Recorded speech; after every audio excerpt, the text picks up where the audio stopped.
हिजो के अरे र्यालीमा के अरे उसमा हिँडिरहेको आज अब भोलिमा भोट हुँदैछ। आज रातभरि रातारात के अरे सुनबिर्के खए बिर्के दिएर साथीहरूले किनिन्।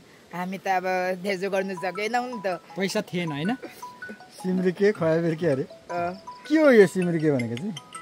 कोही अहिलेको अध्यक्ष त के अरे त्यो असिलाको गाडीमा आउने अनि भाषण गर्ने अनि त्यो के अरे सेवा सुविधा लिने अनि के अरे आफ्नै बाटोतिर लागिहाल्ने। त्यसो नभन्नु फेरि, उहाँले धेरै गर्नुभएको छ होला, तपाईँले त्यसरी आरोप लगाउनु मिल्छ? त्यही त त्यहाँको जनता र कहाँ मैले आरोप लगाएको त हो? उहाँले त्यति साह्रो गर्ने उहाँले गरिराख्नु भएको हो भए हिजो किन चाहिँ अनि त्यो 8 क्लासको विद्यार्थीले चाहिँ के अरे एक्जाम दिन नपाउनु पर्ने खालका किन त्यस्ता खालका समस्या आएको होला। अनि यहाँ दर्शकले त यो माङफाङ्गे साह्रै अल्छी भयो, आफू पनि गरी खान सकेन, नखाएर बिरामी भयो भन्छ नि त भिडियो हेरेर। हैन त्यस्तो हैन, त्यो अलि लोभी छ पनि भन्छ हैन, लोभी छ पनि लेखिरहेको छ। लोभी लाभी त अब त्यो अब उसैले जान्दछ, त्यो कमेन्ट गर्नेले नै। अनि त्यस पछाडि के भयो भन्नु न, अहिले उहाँ चाहिँ नि नेकपा एमालेको हुनुहुन्छ हैन गाउँपालिका अध्यक्ष? हैन, हरि रुखो ए रुखको चाहिँ कांग्रेसको कांग्रेसकोले। अनि त्यस पछाडि तपाईँ निर्वाचनमा अब चाहिँ उहाँहरूसँग प्रतिस्पर्धा गर्नुभयो, तपाईँले कति मत ल्याउनु भयो त्यतिखेर?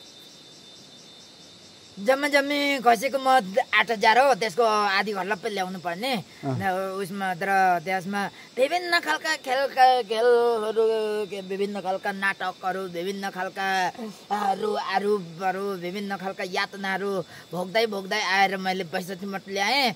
62 मत ल्याउनु? 65 मत। अनि उहाँहरू चाहिँ 79 मतले हारजित हुनुभयो र त्यसरी तपाईँ हार्नुभयो। किन तपाईँको त्यति थोरै मत आए?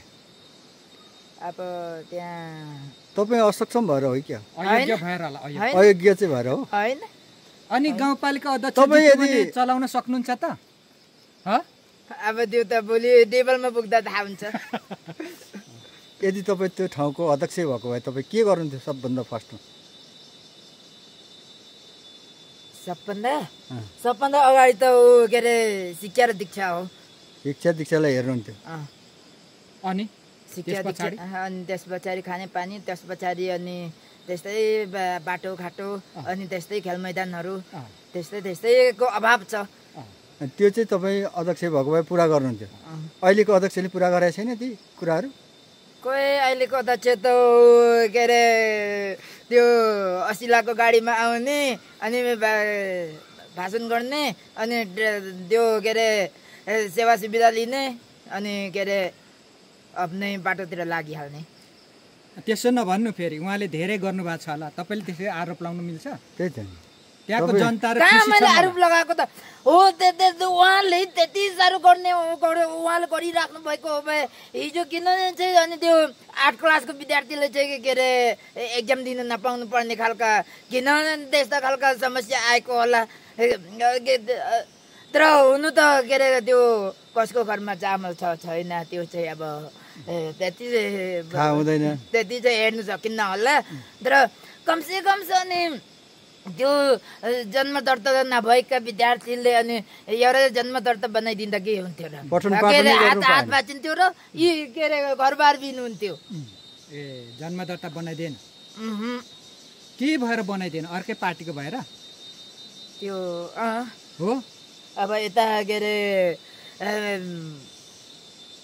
अब त्यो जन्म दर्ता नभएका विद्यार्थीको बाउ आमा एमालेको भोटर अनि उता कांग्रेसको अनि त्यस्तै के अरे त्यस्तै जुवारीहरू त्यस्तै।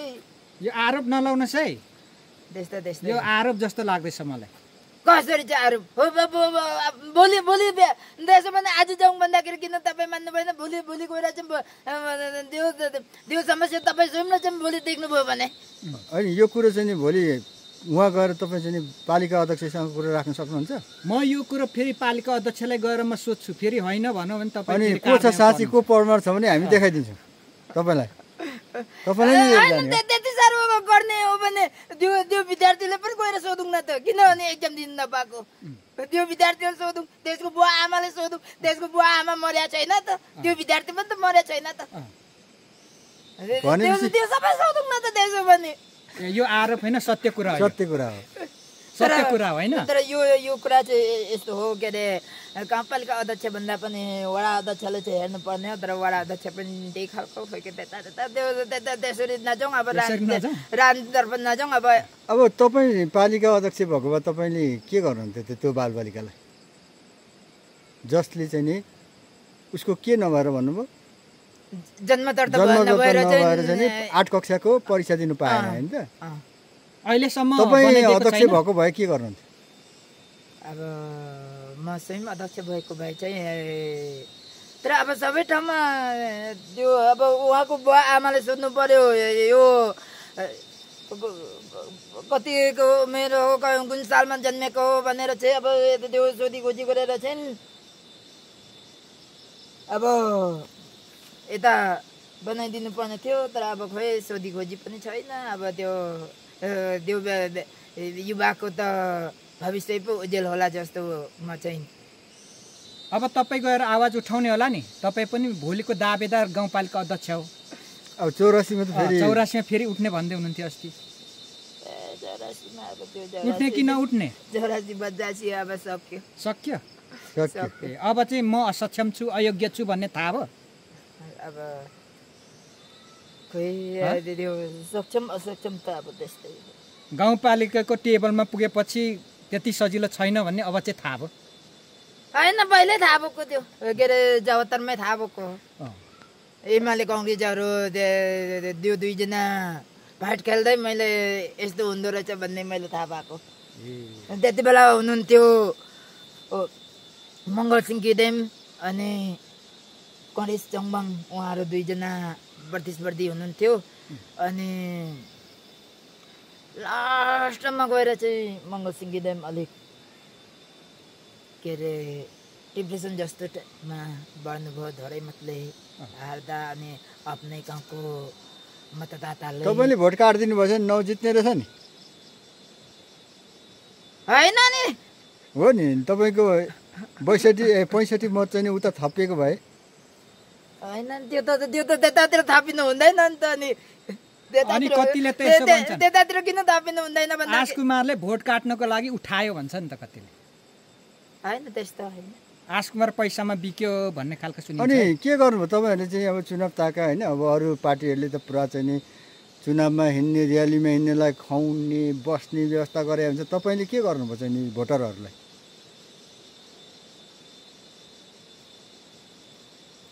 हामीले पनि खुवाएको हो कति खर्च गर्नु तपाईँले अलिअलि के भाले ठ्याक्कै भन्नु न के को अलिअलि 35,000 भन्नुभयो त अस्ति भाले रक्सी खुवाउनु भयो भाले रक्सी खुवाएको ठाउँमा अब सबै त्यो के अरे सबै मतदातालाई छैन ठाउँमा खुवाइदिएको त्यसरी खाएर नजितिँदो रहेछ होइन अब त्यो खुवाउनु नै ठुलो गल्ती हो क्या कति जति तपाईँले खर्च गर्नुभयो त्यतिखेर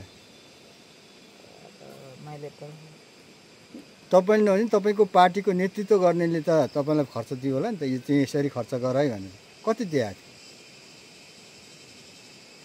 थियो 1.5 लाख दिएको थियो अरे भन्ने मैले सुने हो 35,000 हो यो आफ्नै गोजीको पैसा त्यो आफ्नै गोजीको पैसामा त्यही 31-32 हजार गयो 31,000 गयो के अरे त्यो मनोनयन दर्ता गरेको सबै हिसाब गर्दाखेरि अहिले छुकछुक लागेको होला होइन पछि त्यो हार्दाखेरि चाहिँ अनि छुकछुक लाग्यो होला होइन कि लागेन छुकछुक होइन त्यो यस्तो हो त्यो के अरे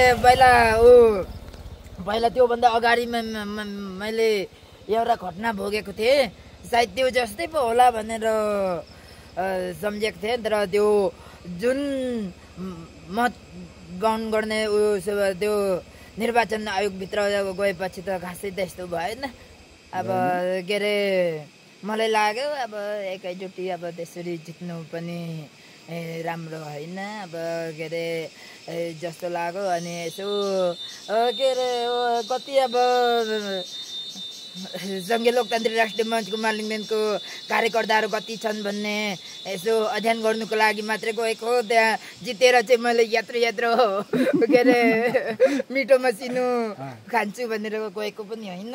भनेपछि सङ्घीय लोकतान्त्रिक मञ्चको कति रहेछ कार्यकर्ताहरू, त्यो ठाउँमा कतिको फैलिएको छ? ठिकै रहेछ। 65 जना मात्र छैन त्यहाँ? 65 होइन, अलिक धेरै हो। अनि कसरी मत झरेन त? अनि धेरै हुँदा 65 भन्दा बढी आउनु पर्छ। कहाँ गयो मत? यस्तो नि त अब त्यो कस्तो भन्दाखेरि हिजो पहिचानवादी एक ठाउँ सङ्घीयवादी एक ठाउँ भन्दै हिजो के अरे र्यालीमा के अरे उसमा हिँडिरहेको आज अब भोलि भोट हुँदैछ, आज रातभरि रातारात के अरे सुनबिर्के खए बिर्के दिएर साथीहरूले किनिन्। हामी त अब त्यसो गर्नु सकेनौँ नि त, पैसा थिएन होइन। सिमरिके खया बिर्के अरे के हो यो सिमरिके भनेको चाहिँ? खए बिर्के भइगयो, सुनबिर्के भनेको सुनबिर्के भइगयो नि। अब बाँड्ने होला नि मिसन 84 मा।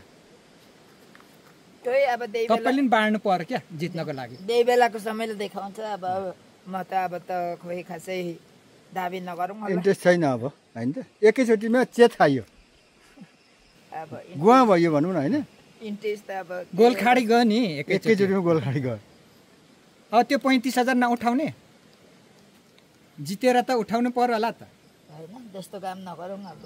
नगरौँ अब।